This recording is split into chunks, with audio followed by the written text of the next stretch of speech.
From Miller Waldrop Studios, this is Campus Live. What's up, Campus Live fans? Logan here in the Miller Waldrop Studios to welcome you all back to another episode of the Guns Blazin podcast. My name is Logan. I'm here with Lane, as always. Huge week in Lubbock, Texas this last week. We have a ton to talk about. Biggest game in Texas Tech since 2008. A top 15 matchup in basketball, and a ton of other things that happen around the country.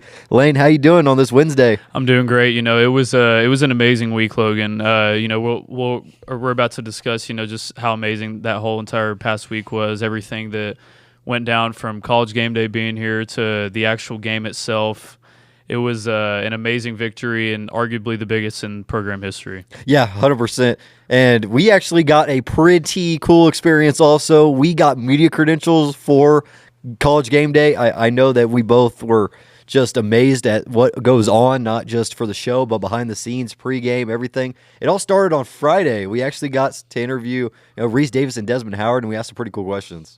Yeah, we thankfully got some media access and got to interview some of the biggest guys in the whole entire industry, especially in the college football space. And they answered some great questions for us for about 30 minutes, and it was a once in a lifetime type experience with College Game Day coming to town and being able to just see what those guys have to think about the city of Lubbock and the Texas Tech program in general. And it kind of the whole week started. You could just feel it in the air here in Lubbock. It all started technically Sunday night when students were camping out in Raiderville.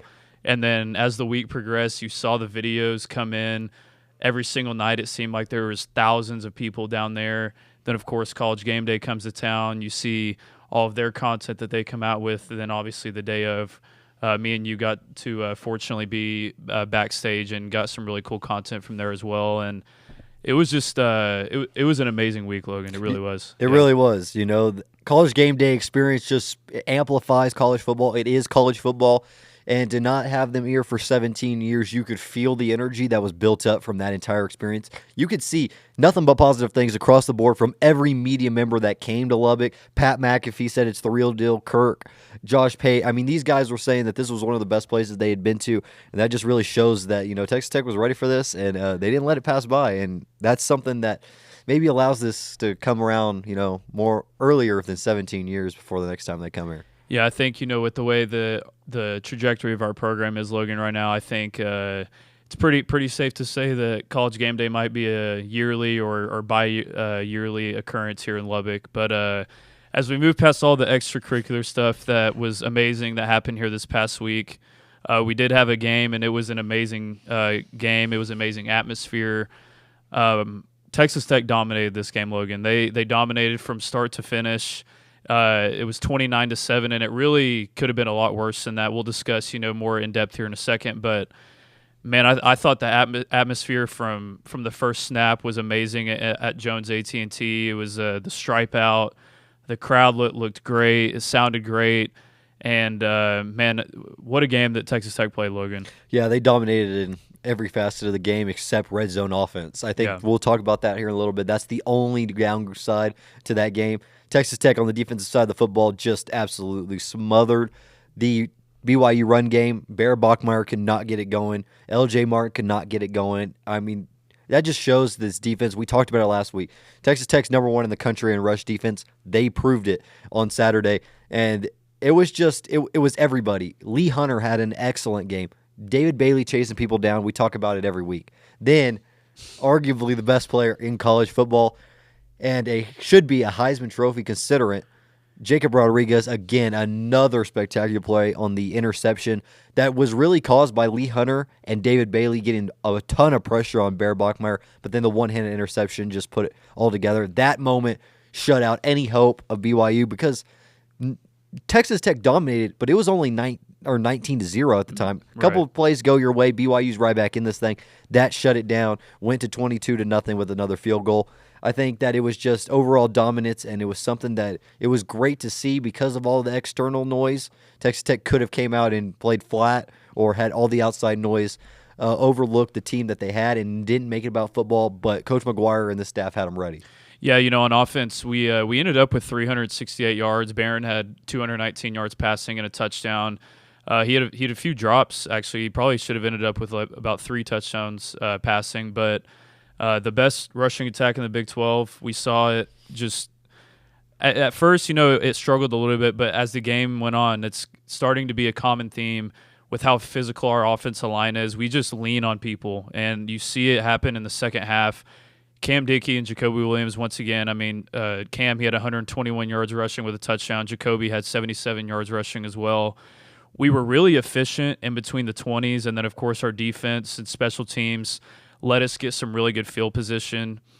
But, of course, we'll talk about we were extremely inefficient in the red zone. Thankfully, Stone Harrington had one of the best kicking games you'll ever see with 5 field goals, and our special teams really showed up. I thought Jack Burgess had an amazing game as well, punting the ball, forced a fumble on after we just went 3 and out on our first offensive possession of the game. Ended up being a field goal after that fumble, but we were in the red zone 6 times and only ended up with 2 touchdowns. That's something that definitely has to be cleaned up here soon, and especially with us potentially heading into the Big 12 championship in the playoff. What were your thoughts on the offensive side of the ball, Logan? Yeah, they were great in between the 20s, like you said. They were doing whatever they wanted in between the 20s, running the football, throwing the ball downfield. Saw a couple of you said drops. We had some overthrows on the deep ball. They were trying to push the ball downfield a lot in this game. You saw a lot of one-on-one coverage on the outside, but the run game really proved to be the great equalizer in this game. We talked about BYU coming in, about how great their rushing attack was. Texas Tech proved it. One thing that I think just sticks out in that aspect is being able to have a defense that can get the other team to 3 and out or 1 first down and they're punting. That defense is on the field constantly. Whether the time of possession doesn't look like it or, they match up well time of possession-wise, to have to continuously go out there and get hit over and over and over and then you're just deflated when your offense is doing nothing on the other side of things. And so that really just was they just amplified things for Texas Tech. But in between the 20s were great, but in the red zone, a lot of failure to execute is what Coach McGuire had said. They didn't execute the game plan. They were throwing the football, and the first down they would get a drop or some kind of incompletion. Now you're at 2nd and 10. The field's already shrinked, and now it's shrinked even more. And I like the ability to be able to kick the field goals, and stuff. But I think the game what really stood out to me was heading into half, Coach McGuire's confidence in the defense to be able to go for it on 4th and 2 with 3 seconds left. Ultimately, it was broken up, a great play by the defensive back. But to be able to have that much confidence in your defense just opens up the entire game plan for the offense. Yeah, our defense, they just continue to be the best unit on the field no matter who we play. And I think that, it really wouldn't matter who we play in the whole entire country right now. Our defense would be the best unit on the whole entire field. Now ranked number 1 in the country in defensive stop rate, which is absolutely insane. The change in the defense from last year to this year, it's insane to see. Obviously we know all the players that, came in and bought in, but, a lot of guys did return. And then obviously implementing Shilwood into this team, we've talked about it so much, just how good of a defensive coordinator he is. You see it play out every single week, and Jacob Rodriguez just continues to build on his Heisman campaign. Had another interception. He had another fumble recovery along with 14 tackles. BYU, we talked about it all week, how good they were in not turning the ball over. They had only had 6 turnovers all year long. Well, they had about half of that in this game this past week, and they had 3 turnovers total, 2 on the offensive side of the ball. Of course, we talked about earlier, Jack Burgess had that great punt, ended up being a fumble. But then I thought on the defense, Cole Wisniewski played maybe his best game all year. He was all over the field, especially in the run defense against the vaunted BYU rushing attack that we had been talking about all week. They only had 67 yards, and LJ Martin only had 35 yards rushing, and he had arguably been the best running back in the Big 12 this whole year. Then, of course, Bear Brockmeyer, he had been passing the ball really well. He had just passed for over 300 yards against Iowa State, held them to only 188 yards passing, and a lot of that was just on that one drive that they had scored on. Besides that, they really didn't do anything, and even though with all of our red zone struggles, Logan, I think it was fair to say that might have been our most complete game in all 3 phases, especially with the defensive side and our special teams, how well the special teams played. I will say, the one negative was we still did see those pre-snap penalties, and that contributed to some of the red zone struggles as well, the false starts and stuff. But besides that, man, I was really impressed with how we played, Logan. Yeah. I mean, it just shows that this team is legit, and they are definitely the Big 12 favorite at this point. I don't think there's any doubt in anybody's mind that Texas Tech is the best team in the Big 12. Now you have 2 games to go out and prove it and get yourself to the Big 12 championship game, and then you're probably more than likely going to face either BYU again or you're going to get Cincinnati. That game is going to be huge here in 2 weeks for them. And I just think Texas Tech proved that they were more physical. They have a better roster. We knew that coming in, but they proved it on the field throughout all the outside noise, and it was great to see. You know, we're on the up track. We had one slip up, but other than that, this team has been arguably a top probably 3 or 4 team in the country so far this year. Yeah, you know, it was once again just an amazing week, but you know, it was just one game, as Coach McGuire has been preaching, and we heard him even talk about it after the game. Jacob Rodriguez came up to him and was like, "Hey, Coach, you know, this game was just one game. We're just 1-0 this week." And as we move on from the amazing BYU game, we do have UCF coming to town here in Lubbock. It's senior night here in the 806. They play at 2:30 on Saturday. Scott Frost, his first season back at UCF. They are 4-5. They have struggled in a lot of games this year, but they do have a pretty decent defense, led by Lewis Carter. He has 65 tackles this year, and Malachi Lawrence, he's one of the best edge rushers in the Big 12. He has 7 sacks this year. It's really been their offense that has struggled a lot in their games. If you go look at their schedule, they're in almost every single game. They have dominated a few Big 12 teams, you know, the lower, like West Virginia, but their offense has really struggled this year, at least especially in the passing game with Taven Jackson. You know, I thought, you know, they probably expected a lot more of him transferring in from Indiana, but he only has 5 touchdown passes this year with 5 interceptions. But they do have 2 pretty good running backs with Miles Montgomery and Jay Nixon. Both guys have 500 yards rushing this year and 11 touchdowns combined. But, you know, this game really doesn't come down to UCF, in my opinion, Logan. I think, you know, the keys to victory in this game, it all comes down to Texas Tech. If we show up and play our game, then this game should not be close at all. Yeah, I agree. I think that Texas Tech should dominate this game either way, no matter what. It doesn't even matter how well UCF plays. Texas Tech is more talented in every aspect of the game by a large margin, and that's nothing to shame on UCF. New coach, first year back there. But Texas Tech is got to prove again and again that they're the best team in the country. In their opinion, they are. You know, I think that they would put themselves up against any team in the entire country. But for the Big 12 championship, you got to win out.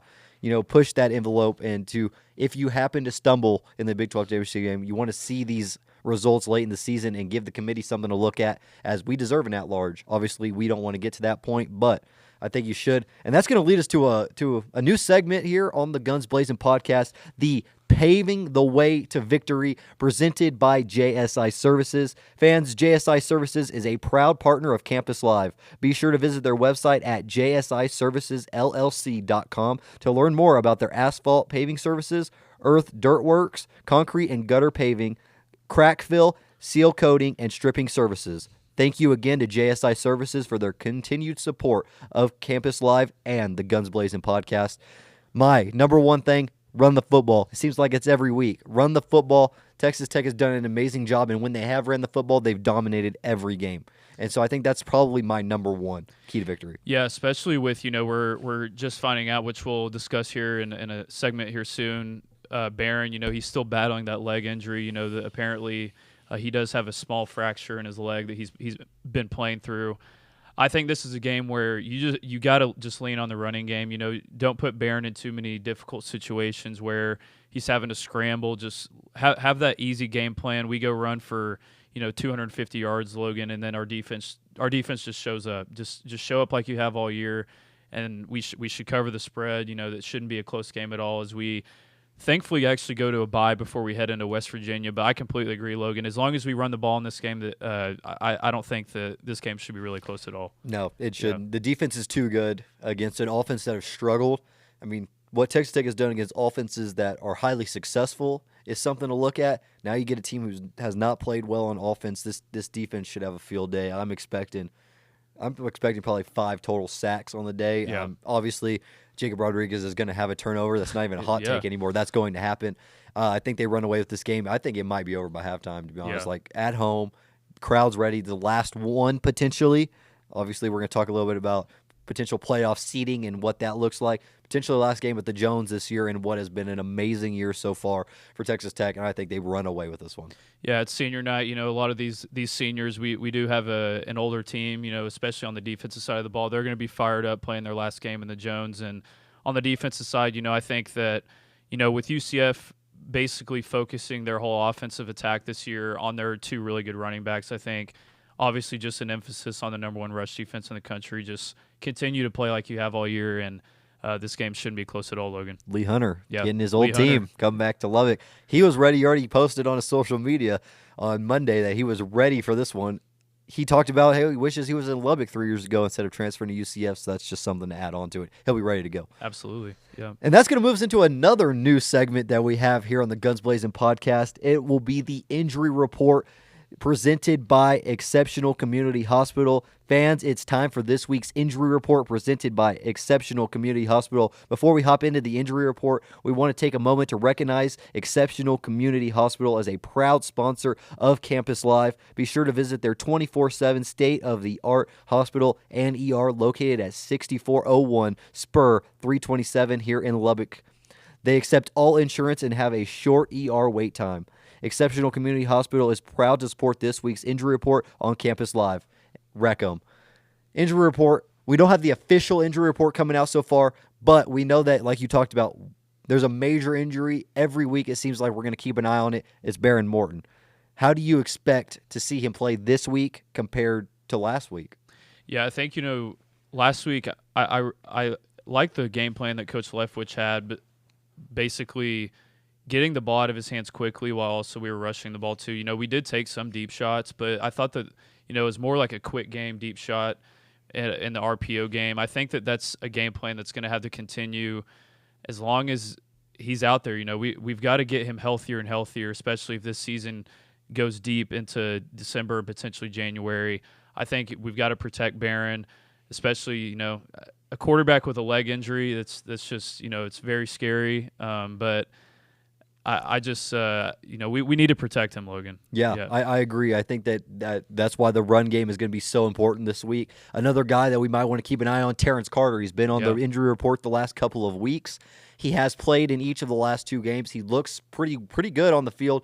Another guy that you has to be out there because he is pivotal to the Texas Tech, both in the run game and the pass game. Yeah, Terrence has been one of the revelations on this team this year. I mean, he might actually be our best pass catcher, the way that he can get yards after contact whenever he first catches the ball.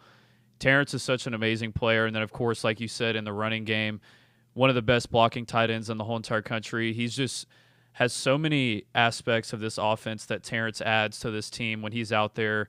Once again, just getting these guys healthy. And, another guy that, we potentially could see down the road and Skylar Gill-Howard, if we potentially could maybe even get a bye if we went out from here on out. That's another guy that's, of course, been on the injury report, one of the leaders of this team. And he's another guy, too, that I think that hopefully we could get back at some point in this year alongside with some of the other guys that are injured on the defensive side of the ball. Yeah, I think that the injuries we've seen an amplified injuries in some key spots, but overall this year you've done a decent job outside of quarterback of keeping these guys healthy. In years past, we've seen big-time guys go out and drop out. Besides quarterback, you've dodged a couple of bullets. You're able to get the guys back. Skylar Gill-Howard was reported earlier in the year that he is projected to come back in the college football playoff if we were to get there. Now, looking at the pathway, looks like a clear spot for him to come back possibly in middle of December. That's a guy, of course, like you talked about, he's a leader even when he's not on the field. I mean, you hear Coach Wood, Coach McGuire talk about how his impact still on this team is huge, and he's a guy that we want to get back. Obviously, another guy that was on the report last week is Reggie Virgil, another guy with a lower body injury. He's played through it. But everybody's hurt at this point in the season. Everybody's got football injuries in Coach McGuire's eyes. I think they all play except, obviously, Skylar Gill-Howard, and I think that Texas Tech hopefully jumps out to a big lead and get Barron out of there, put Mitch in and let him kind of facilitate the offense heading into the bye week. I feel pretty good about this one. Yeah, and as we move on from discussing, the Texas Tech UCF game, we were just touching on the college football playoff. We actually had our second rankings reveal last night, and Texas Tech was ranked number 6. We jumped up and jumped over Ole Miss, who I was really excited to see the committee respect our win and tick Ole Miss a point down from playing an FCS team in November. And I was really excited to see us move up to that number 6 spot, and it opens the door for now a potential bye if some teams in front of us lose their respective games that they have on the rest of the schedule. And of course, would love to see a home playoff game here in Lubbock, but I think with the health at some key spots on this team, especially with Barron, I think getting a bye for this specific Texas Tech team could be a huge thing for us, Logan. Yeah, I totally agree. I think the respect that the committee has gave Texas Tech is huge.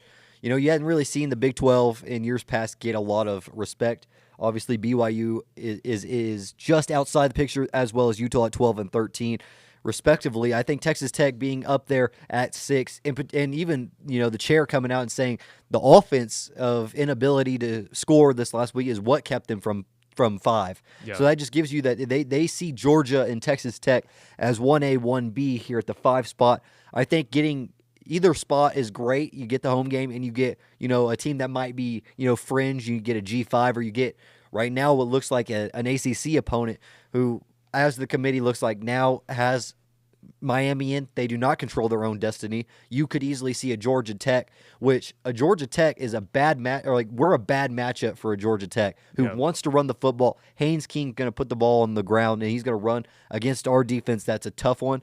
But overall outlook, I was actually pleasantly surprised with the committee. I'm actually very, very I like the committee this year, what they've seen, and they've shown that they're willing to watch the games compared to just use analytical data to completely, separate teams. So they've done a great job. Yeah, you can really see that they're bringing in, that new metric they keep talking about with schedule and how you're actually beating your opponents. You can see it play out really in full time. And, there are some discussions, of course, with how – the Notre Dame and Miami situation that's going on. Notre Dame right now is in the playoff. They're ranked number 9, and that is a potential spot where maybe if Notre Dame drops, we'll talk about it later. If they drop that game against Pitt this week, that should completely end their playoffs hopes because they already have those 2 losses, even though they are to 2 playoff teams. But we'll discuss Notre Dame later, but. A home game against Miami would be electric here in the 806, would be a very exciting matchup. But, of course, like Logan said, they do not control their own destiny. So these things always play out. Right now it's fun to discuss and see what potential teams can make it. But as long as Texas Tech controls their own destiny, we should have no issues at all. Yeah, 100%. I think Texas Tech has a clear path to the playoff, and you see it. You're now got Texas Tech at 6. Dropping them out completely of the playoff with a Big 12 loss seems very far. That seems like a huge loss, like a huge jump down the rankings. They're in a great spot to be in the playoff, assuming they win out, in the regular season. Obviously, the Big 12 championship game, we'll see what happens, who we play, and how the game looks. That's obviously what the playoff is looking at. I'm looking at potential matchups, obviously. Hypothetically, this is what the playoff, this is what's fun about the playoff. And a Texas Tech and Texas A&M matchup in round 2 is something that would probably break the internet. Yeah. I mean, we've seen what Texas Tech and Notre Dame are doing, and we really didn't have much, backstory. I mean, it was just one comment, and it's blown up. Texas Tech and A&M, that game is going to be electric if it was to happen, and I really want it to happen. I would like maybe, flip Miami, maybe Texas, maybe get Texas, come to Lubbock, Texas, then you go play A&M. But, now I'm just asking for – I don't want to ask for an opponent because that always ends up in trouble. But it's going to be fun. It's fun to be a part of this now. We hadn't really experienced being a part of it. Now we're a part of it, and we're right in the thick of things. Yeah, we discussed this, with actually Texas Tech Athletic Director Kirby Hokut back when we interviewed him, and he had said everyone in this program, everyone in this university, they all want to be a part of the discussion in November. And you're seeing it play out in full time. We're continuing to win. We're continuing to dominate. And I think why we're getting so much respect, Logan, too, is every big game, I guess, so to speak, this year, besides, of course, the Arizona State one when we had our backup quarterback starting, we have dominated. I mean, winning by over 20 points against Utah, against BYU. You're seeing it play out in full time based off of how we have beaten our opponents on the schedule when we have Barron starting at quarterback. And, man, I'm just so excited to see how the rest of not just our schedule play out, but I think that there potentially could be some chaos here in the last few weeks. There's a bunch of ranked matchups. We'll get to a lot of those later.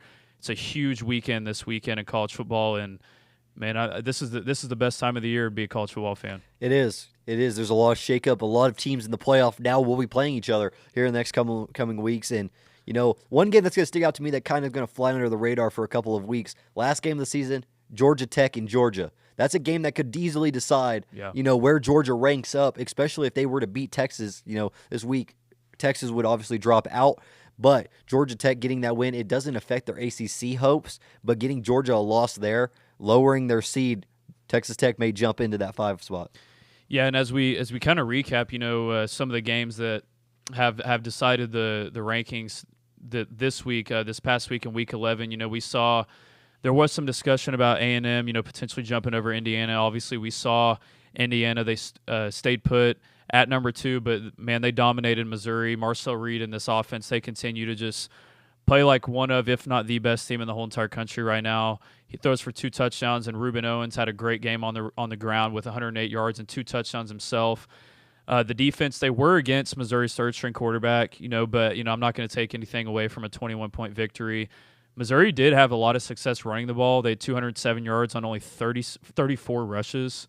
So you are starting to kind of see A&M's inability to stop the run this year, now ranked 132nd in the whole entire country in that category.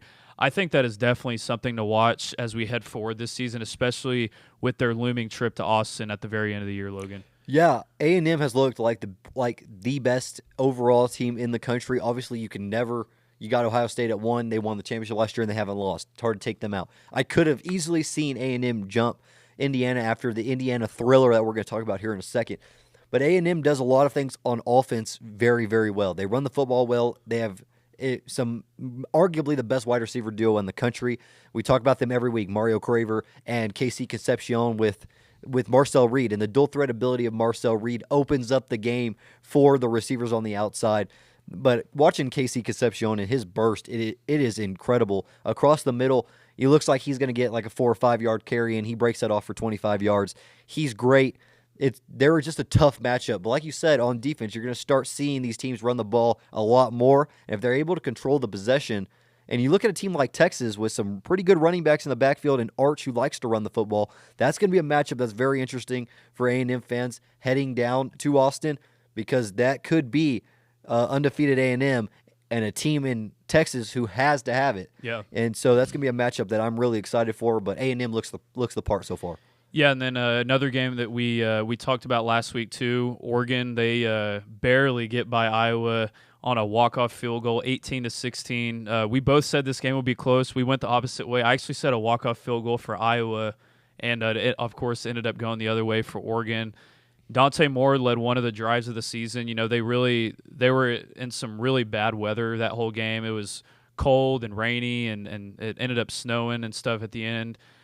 But, man, Oregon found a way to win this game, and you got to give a bunch of respect to Dan Lanning and his culture that they've built there. And Dante Moore led that drive to go down for that game-winning field goal, and I was really impressed by that game-winning drive, Logan. Yeah, the throw to Benson down the right sideline to set up that ultimate field goal was incredible. That throw was right on the money, perfect coverage, just didn't turn his head around.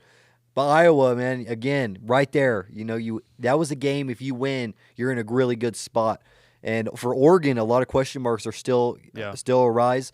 With the weather really kind of condensed the game and made it, they played it by quarter and to be able to win at the end. Oregon gives up the touchdown late on a 4th down run, but then they respond right back and with the touchdown. I think Oregon is, again, they're still a really good team. I picked them to be in the conference championship against Ohio State. That doesn't look as likely anymore with Indiana, the way they're playing in Ohio State. Ohio State doesn't look like they're going to lose the game this year. Yeah.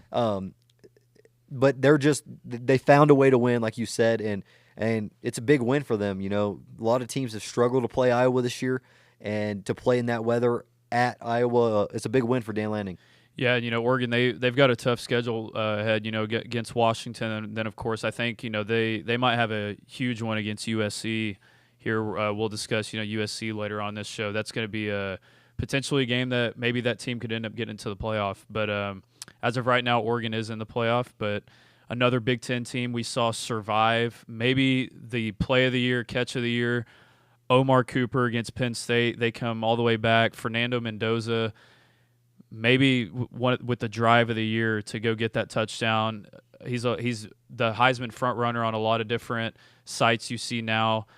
Man, that was to go be up pretty big in that game. Penn State storms all the way back, and then to have that drive and that catch by Omar Cooper at the end of the game, that was a heck of a game, Logan. Yeah, it was. Fernando Mendoza struggled for a majority of that game, but then had his what you quote unquote say Heisman moment. He had the drive to keep them undefeated and keep them in the number 3 spot, but the catch was amazing. Great play, obviously, by the official as well to call that on the field. It's real-time play. They escaped their one, game where you're going to have a little bit of problems. You got to find a way to win. Good teams find a way to win. They found a way to win. I think Fernando Mendoza is great. Getting him to come into Indiana, he fits the culture. Kirk Cignetti has these guys playing extremely well.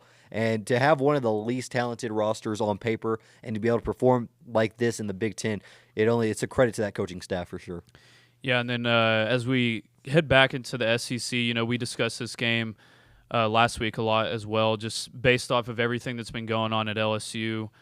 And Bama, they beat LSU. It was a slop fest. It was a really terrible game. Just a defensive-minded game. And LSU, they benched Nussmeier for Michael Van Buren, and but that really didn't do much either. The LSU defense, I will say, they did put up a fight against Alabama, but Ty Simpson was just too much in the end. He threw for 277 and a touchdown. But man, their rushing attack is awful, and I think that as much as we've talked up Bama this year and how good that they've played for a large part of their games this year, I think that their rushing attack at this point in the season, it's not fixable. No, they have one of the worst rushing attacks in Power 4, especially for a team that's looking to compete for a national championship. It's not good. They struggled. They had arguably their worst rushing game against LSU this weekend, and LSU was missing some key pieces on the defensive side of the football as well. Alabama, that's where their downfall is going to be. If they just cannot find a way to rush the football, and you have a Heisman, contender in Ty Simpson, but without Ty Simpson, that team is probably a 8-win team, 9-win team. They look good enough to compete. They're gonna probably be in the SEC championship game. I have them going against A&M right now. I think that's going to be the matchup. And with A&M being one of the worst rush defenses, going up against Alabama, one of the worst rush offenses, something's got to give there. Yeah. And I think that's going to be something that, obviously, looking forward to the future, could be something huge. But Alabama running the football it's not good. It's really bad. It really is. Yeah, and then our last, little point from last week, the ACC, kind of collapsed on itself. Virginia and Louisville both lose. Now, of course, their highest-ranked team is 15th with Miami, but like we said earlier, they don't even control their own destiny. So, man, the ACC, they discussed it last night. They potentially could maybe even not even see their champion even get into the playoff, Logan.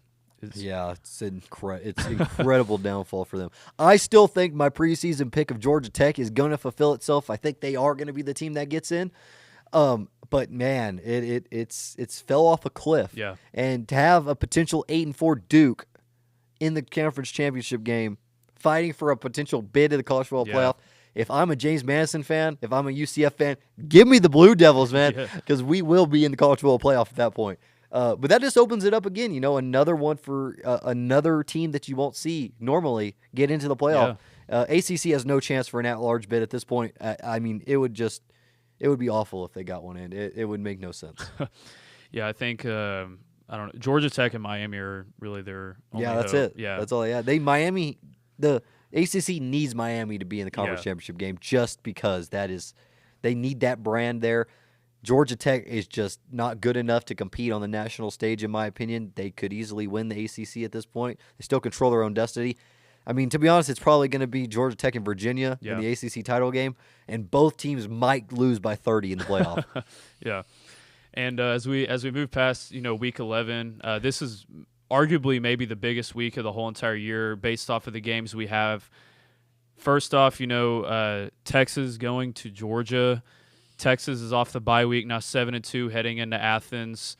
They have everything to play for. They at the beginning of the year, seemingly it seemed like their season was over after that loss to Florida, but Arch Manning, he has played much better football since then. Now Texas, they get a bunch of their injured guys back in Ryan Wingo and Michael Taff. This should be a really interesting one, Logan. Georgia's defense really is not the same Georgia defense we've seen at all in the years past, but Gunnar Stockton and this offense, they have been one of the best offenses in the whole entire country this year, and I think that this is going to be an absolute battle against a very good Texas defense. Yeah, I agree. I think that, you see a Georgia team, you think, they got to have NFL players on defense. They do. They just are not fitting together. Something's not there. But it's Kirby Smart. He's going to find a way to with this team as a comparable defense because that's all they need right now. Like you talked about on the offensive side of the football, they're one of the top offenses in the country. In my opinion, this is the week that Georgia's defense figures it out. I think they stop Texas. I think they hold them to under 20 points in this game. I think Texas goes back to its little bit of a stagnant offense at the quarterback play. I talked about it a couple weeks ago. Arch potentially into the portal. He's played much better since I said that quote. He's looked much better. I just don't think Texas goes into Georgia and beats them in Athens. I just don't see it happening. Yeah, especially after their last two matchups, the one in Austin. Obviously, two very different teams, but Kirby Smart seems to kind of have Coach Sarkisian's number, and especially on the defensive side of the ball, and just with the way that Texas has had the inconsistencies this year. Give me Georgia to win this in a close one, but 27-24 over Texas. Yeah, I'd say that that's pretty close. I'm thinking Georgia probably wins. I think they're going to end up scoring 30. I think it's 31-17. I think Georgia runs away with it in the fourth quarter. Yeah, and then moving on to we were just discussing the ACC. This probably is their game of the year, at least so far to this point. This is where game day is this week. Notre Dame is going to Pitt, even though this technically isn't an ACC game. Pitt now at 7-2. They might have the best chance for an ACC team based off of the rest of their schedule. They play Miami as well at home. This could potentially be their at-large team. Their freshman quarterback Mason Henschel's played really good. They've been undefeated since he took over, already thrown for 1,600 yards and 12 touchdowns. But they faced a Notre Dame team. They have been playing their best football of the year, especially the past few months or so. But, man, I don't know. All this talk on social media this week from Notre Dame fans, I originally was going to pick Notre Dame to win this game, but I don't know. Logan, all the trash talk I've seen after Joey's quote this week, give me Pitt to win this game 41-38 over Notre Dame. Dang. Yeah. I could see it. I don't understand what the crazy outburst was over the quote. It was pretty true. They do play some good teams. Yeah. Not going to say that they completely play nobody, but I just don't see it. Pitt's played much better, but Jeremiah Love, man, that guy is a different beast on the ground. He is going to run all over Pitt. I think it's Notre Dame. I'm going to say your score is probably relatively close. I'm going 42 Notre Dame to 32 Pitt. I just think Notre Dame runs away with this one, but I do. I don't want them to win. I just think they will. Yeah, no, I agree. But you got to say, hey, for the pod.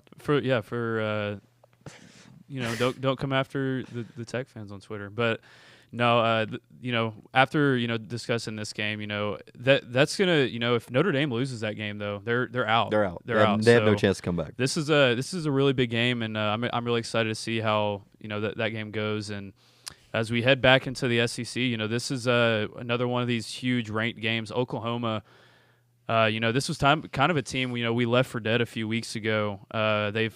Have found themselves right back in the picture, kind of in a similar way to Texas. Basically, they have the ability to play themselves into the playoffs.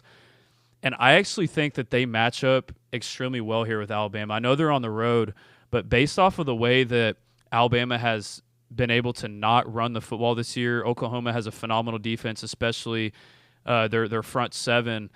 I think that OU is going to keep this one very, very close. I think, Mateer, he's getting healthier and healthier. Do I go all the way and pick OU to win this game? Yes, you do, because I am. Really? I am. Wow. So I am not going that far to have OU win this game outright. I could definitely see it. I just have to see OU's offense perform that well on the road against Bama. I just think one of the Bama wide receivers makes a play a few more than the Oklahoma wide receivers, and they win a defensive slugfest 20-17 over OU. Fair. I believed in John Mateer all year. I like the way that that he's come back from injury after the Texas. He had the bad game against Texas, but he came back against Tennessee and played really well.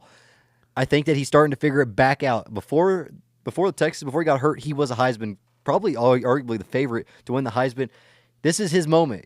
This is why he came to Oklahoma. The defense is great. They can't run the football in Alabama. The pass rush for Oklahoma is going to be the difference in this game. I think they get to Ty Simpson and force 2 mistakes. I think he throws 2 interceptions.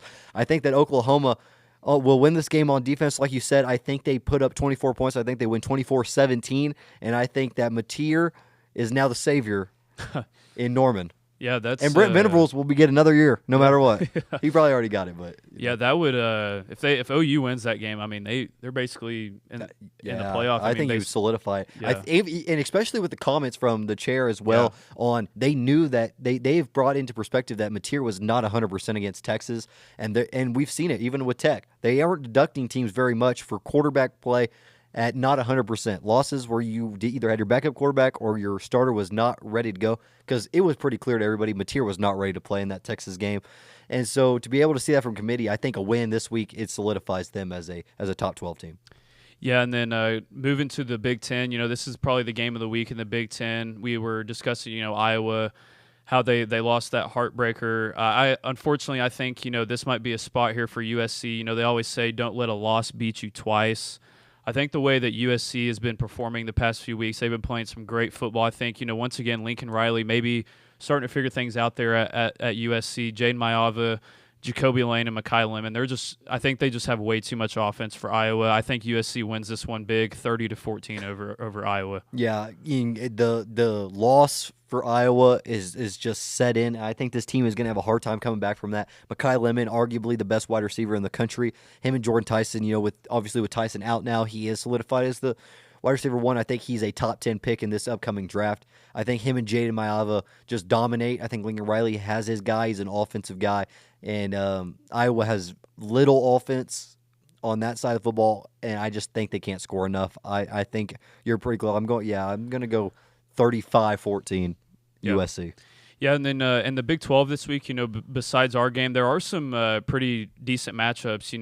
Arizona does go to Cincinnati, and then, of course, BYU, they host TCU. So there are some big games. I think, Arizona, they have played well, the more decent the past few weeks. But going into Cincinnati, I think, they might keep it close for a while. Noah Fafita, he has had a really good bounce-back year. But I think Brendan Sorsby scores a few touchdowns late. I think they cover, and they win this one 34-27. Yeah, I got Cincinnati beating Arizona. Better team than most people expected this year. I think Sorsby through on the ground is going to be the difference in this game. He's ran the ball extremely well. I think that he's going to be the difference. I think they win. I think they get a 14-point win. Not exactly sure what the score will be. Yeah, and then BYU, of course, we just played them.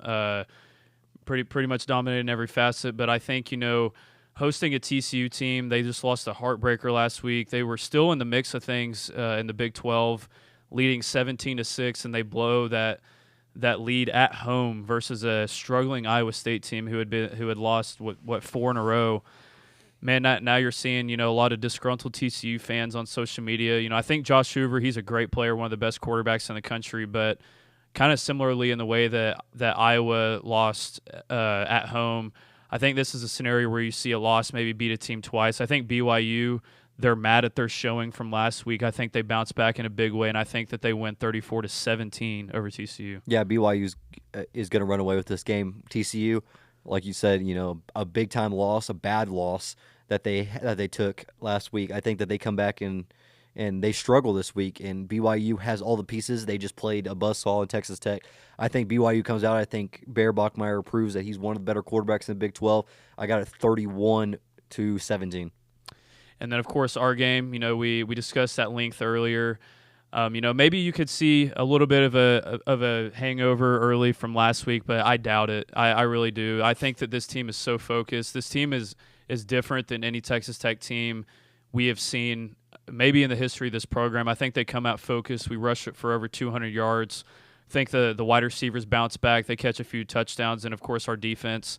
They just continue to dominate. Give me a win over UCF, 37-7. Texas Tech will blow this game away. This game will not be a competition, in my opinion. I think Texas Tech. There isn't anything more than we've already talked about. I think this game's like 42-7, 42-10. I think this game is a monumental win, and I think it just pushes you into the bye week. Get Barron out in the first half, and I'll be happy with the game. Yeah, get him healthy and rest that leg as we end the season up at West Virginia. Yep. And, we wanted to pivot from college football talk. Texas Tech basketball, they had a huge non-conference game up at Illinois last night. They lost 81-77. JT Toppin, he looks like the best player in America. He absolutely dominated all game, especially in that second half. And what's crazy is he actually played 39 minutes of the 40 minutes, basically played the whole game.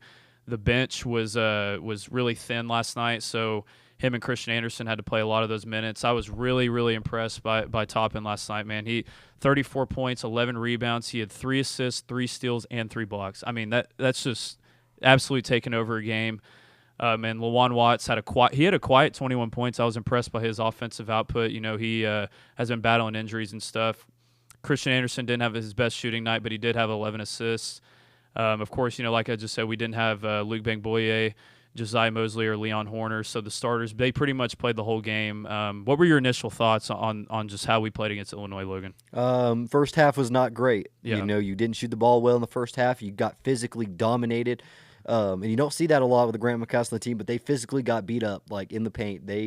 Illinois started off hot. They started off hot. After you went on a 7-0 run to start the game, they completely turned it around and went on a 9-0 run themselves. Made a lot of three-pointers, but they just look physically gifted over you. They pushed you around, drew a lot of fouls, and got to the line, and they made their free throws. I think that was the difference in the game. You did come out in the second half and play arguably your best half that I've seen on a Graham McCasland team, especially for that first 10 minutes where you didn't miss a basket. Yeah. But JT Toppin's the best player in America. Lawan Watts will be one of the best number 3s in the country, and Christian Anderson's going to play better. But you were just physically outmatched in this game. Yeah, I think our offense, they had their spurts of greatness, but I will say, the 13 turnovers we had, this is a, crazy stat they kept showing in the game. Every turnover we had led to an Illinois score, which, most of the time when you turn the ball over a lot, probably about half of those turn into scores, but every single turnover we had led to an Illinois score. If you just cut that in half, we win that game last night. That's something I'm sure Coach McCasland is harping on. Our defense, like you said, definitely didn't have their best night, but I thought that the refs also didn't have their best night as well. You rarely see a free throw discrepancy. 23-4, that was pretty crazy, especially because we scored a lot of our baskets inside. We did not shoot that well from the three-point line. I thought that was not the best officiated game. I know we got that call late, that flagrant one late that was questionable, but Illinois is a really good team, though. I'm not going to take anything away from them, and they were arguably actually missing their best player as well with Thomas Slavovicic. His brother played great, and of course Andre Stojakovic went crazy with 21 points as well. But it's so early in the season, Logan. This is non-conference matchups. We've been wanting to see this from Coach McCasland's teams. We finally have a bunch that are scheduled. This is definitely not the last one, but his teams always get better, Logan. They always get better. The defense always gets better. It was a great early test to see what our team needs to work on, especially in a few months as we head into Big 12 play. Yeah, I'm not going to take any – this is not a game that you're going to overreact on. You're going to see a lot of good things and a lot of bad things. I think the one thing that stuck out, and I talked about it when we talked and previewed the Big 12 or our team this season, it's going to be the guard depth, and that's what you're going to have to see as this season progresses. Guys like Jalen Petty showed some flashes of good stuff. He's a little immature in the shot selection and some things like that. He's going to be really good towards the end of the season. You got to have one of those other guys step up. Your wings have got to step up. Donovan Atwell and Tyree Bryan have got to play better. I think that your front court is going to be just fine. On-ball pressure from the guards and the guard depth are the two things that we are going to want to see fixed as the season progresses. And in a couple of weeks over Thanksgiving, you're going to see that when you go face Braden Smith potentially in Purdue with some of the best, that they have both in the front court and that they're the number one team in the country for a reason. They're going to put a lot of pressure on you. But last night kind of showed some flaws in what this team kind of shows size-wise, which we didn't really expect. We saw them as bigger team, longer team. Didn't think that would happen, but I think we'll be all right overall. Yeah, I think it's kind of similar to a little bit to football. Just get the guys healthy. Because Luke is going to be one of the most important pieces in the whole entire country, especially for our team. He's arguably the best defensive player, and especially center in the whole entire country. So. We'll get it figured out. It's only the third game of the year. I have no doubts in my mind that Coach McCaston will have this team ready. Yeah, I think I agree. Yeah. All right, that's going to wrap things up here for this episode of the Guns Blazin podcast. Again, thank you to Miller Waldrop, JSI Services, and as well as the hospital as well for being a sponsor of this show and helping us, continue to do some great things here. Make sure you tune into our YouTube channel for all the other episodes that we have going on, our social media account as well at Guns Blazin Podcast on anywhere you find your social media. Another big week, another game week, any week, according to Coach McCaston, any week that we're in it is a big game. And so UCF and Texas Tech at the Jones. Make sure y'all tune in. And as always, wreck 'em. Wreck 'em. From Miller Waldrop Studios, this is Campus Live.